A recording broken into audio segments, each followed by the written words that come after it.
प्रिय मित्रों, नमस्कार। मैं आपका यूट्यूब दोस्त अजय कुमार सिंह।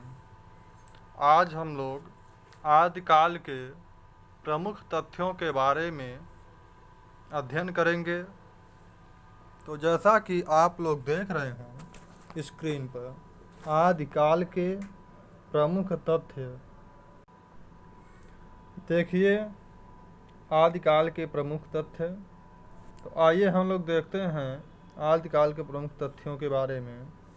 देखिए, पहले आदिकाल की भाषा डिंगल पिंगल है। यह देखिए, आदिकाल की भाषा डिंगल पिंगल है। तो आप लोग यह भी जानते होंगे कि डिंगल और पिंगल किन दो भाषाओं से बनी है, और अगर नहीं जानते हैं तो हम बताते हैं। देखिए, पहले डिंगल की देख लीजिए। डिंगल डिंगल डिंगल भाषा को देखिए। यह भाषा राजस्थानी राजस्थानी प्लस अपभ्रंश, यहाँ पर आ नहीं पा रहा है, यहाँ पर देखिए।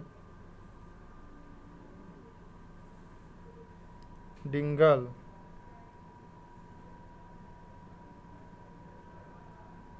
डिंगल बराबर राजस्थानी राजस्थानी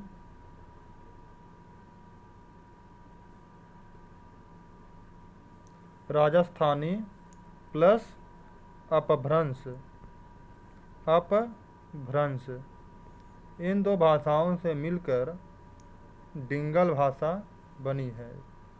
यह कभी कभी पूछ ही लेता है कि डिंगल भाषा किन दो भाषाओं से बनी है, तो राजस्थानी प्लस अपभ्रंश। अब हम लोग देखेंगे पिंगल पिंगल को देखेंगे। पिंगल को देख लीजिए। पिंगल पिंगल भाषा को, यह है अपभ्रंश अपभ्रंश, यहाँ पर यह देख लिए भ है, अपभ्रंश प्लस ब्रज अपभ्रंश प्लस ब्रज। तो आप लोग समझ चुके होंगे डिंगल और पिंगल को। अब आइए हम लोग देखते हैं। आदिकाल का प्रमुख रस वीर रस है। यह देखिए, आदिकाल का प्रमुख रस वीर रस है। आगे देखेंगे, अपभ्रंश परंपरा का अंत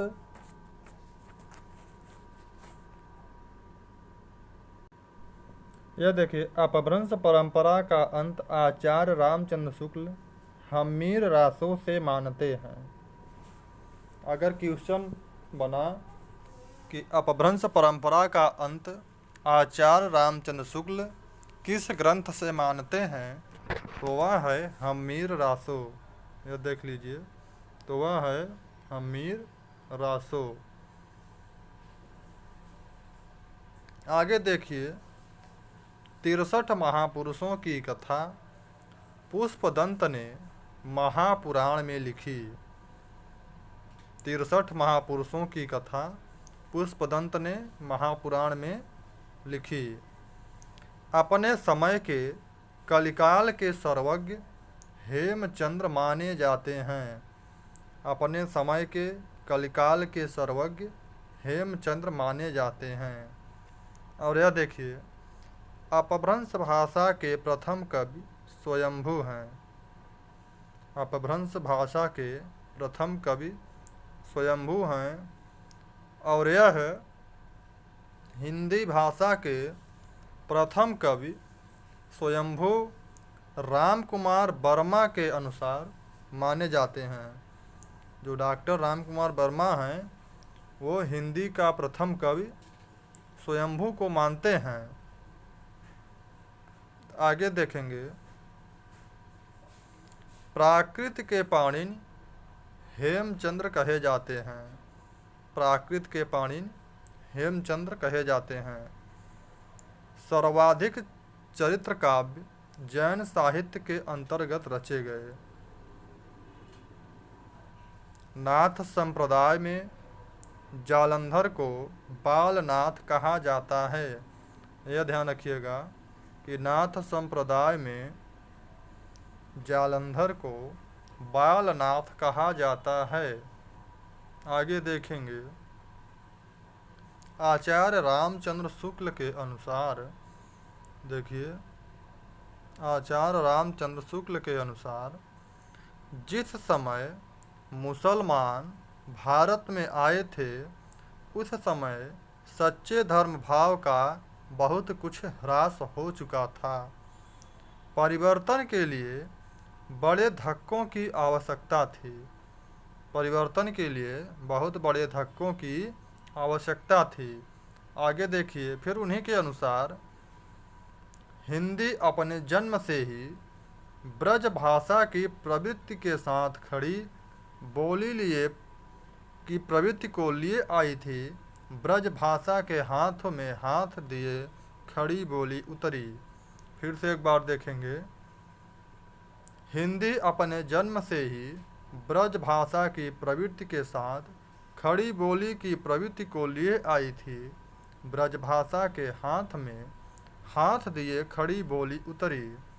नीचे देखिए, आचार्य रामचंद्र शुक्ल ने हिंदी साहित्य इतिहास लेखन में मिश्र बंधु विनोद, जो मिश्र बंधु का ग्रंथ है, श्याम सुंदर दास कृत हिंदी कोविद रत्नमाला, राम नरेश त्रिपाठी कृत कविता कौमुदी, वियोगी हरि कृत ब्रज माधुरी सारे इन कवियों के ग्रंथ हैं।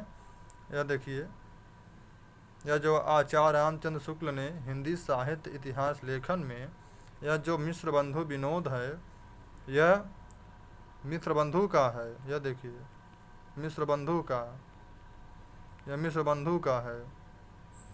और यह देखिए, श्याम सुंदर दास कृत, यहाँ पर देख लीजिए, यहाँ श्याम सुंदर दास कृत, यह देखिए हिंदी कोविद रत्नमाला, ये हो गया।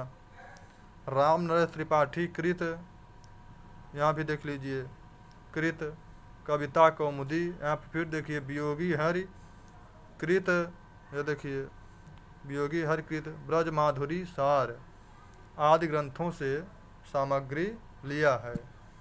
आगे देखिए,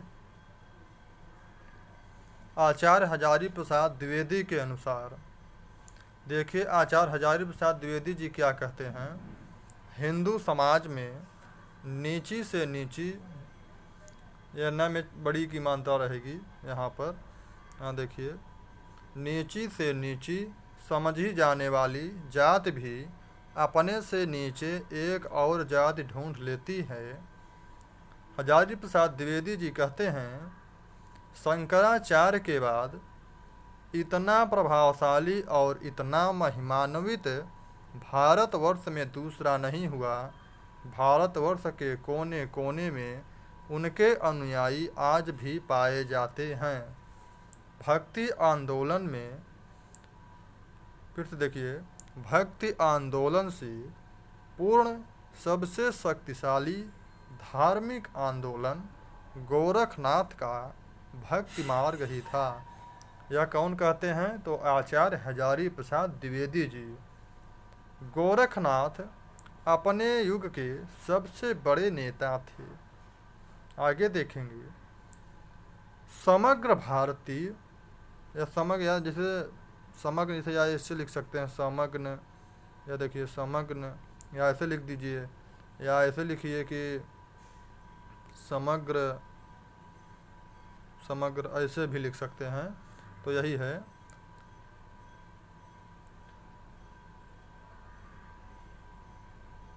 यही है। तो समग्र भारतीय साहित्य में हिंदी ही एकमात्र ऐसी भाषा है जिसमें पश्चिमी आर्यों की रूढ़ प्रियता कर्मनिष्ठा के साथ ही साथ पूर्वी आर्यों की भाव प्रवणता, विद्रोही वृत्ति और प्रेम वृत्ति, देखिए टाइपिंग में थोड़ा सा मिस्टेक है, ये देखिए वृत्ति, ऐसे वृत्ति लिखी जाती है, वृत्ति और प्रेम निष्ठा का मणिकांचन योग हुआ है। आगे देखिए, हिंदी संत काव्य, अगर इसको आप लोग लिखना चाहें तो एक बार देख लीजिए और यह जान लीजिए हमारा नोट्स आपके टीजीटी पीजीटी के लिए एकदम रामबाण है, इसको आप लोग मान कर चलिए। आगे देखिए, हिंदी का संत काव्य पूर्ववर्ती सिद्धों व नाथपंथियों के साहित्य का सहज विकसित रूप है। इस प्रकार 10वीं से 14वीं शताब्दी काल, जिसे हिंदी का आदिकाल कहते हैं, भाषा की दृष्टि से अपभ्रंश का ही बढ़ावा है। आगे देखेंगे हम लोग, साहित्यिक प्रवृत्तियों एवं परंपराओं के निर्माण में परंपरा को महत्व आचार्य हजारी प्रसाद द्विवेदी जी ने दिया। यह देखिए अभी टीजीटी में आया हुआ क्वेश्चन है, यह देखिए आपके टीजीटी क्वेश्चन आया हुआ है। यह देखिए जो है चौपाई में पहली बार 12 मासा का वर्णन विनय चंद सूर्य कृत नेमिनाथ चौपाई में मिलता है।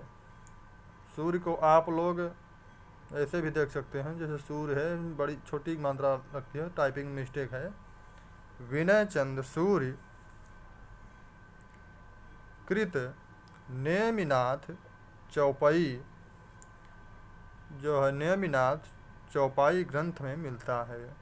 हरिभद्र, यहाँ र में छोटी मात्रा हो जाएगी, र में हरिभद्र सूर्य का ग्रंथ नेमिनाथ चिरव है, यह ध्यान रखिएगा आप लोग। हरिभद्र सूर्य का ग्रंथ नेमिनाथ चिरव है। रणमल्ल छंद के रचनाकार श्रीधर हैं। देखिए रणमल्ल छंद के रचनाकार श्रीधर हैं। आगे देखेंगे हम लोग, ज्ञानदेव के गुरु गोरखनाथ थे, और यह भी टीजीटी में क्वेश्चन आ गया है, यह वाला, यह देखिए, गद्य पद्य मिश्रित काव्य को चंपू काव्य कहते हैं। यह देखिए टीजीटी में आया हुआ क्वेश्चन है। हिंदी साहित्य का पहला इतिहास फ्रेंच भाषा में लिखा गया, और वह भी आप लोग जानते हैं कि फ्रेंच विद्वान गारसा द तासी ने, उनका ग्रंथ है इस्तवार द ला लिटरेचर हिंदुस्तानी। और लास्ट क्वेश्चन है, यह देख लीजिए, खड़ी बोली में सबसे पहले काव्य का सृजन करने वाले कवि अमीर खुसरो हैं। यह देख लीजिए, खड़ी बोली में सबसे पहले काव्य का सृजन करने वाले कवि अमीर खुसरो हैं। तो प्रिय मित्रों, आज हमारा आदिकाल समाप्त होता है। कल की कक्षा से हम भक्ति काल से शुरू करेंगे।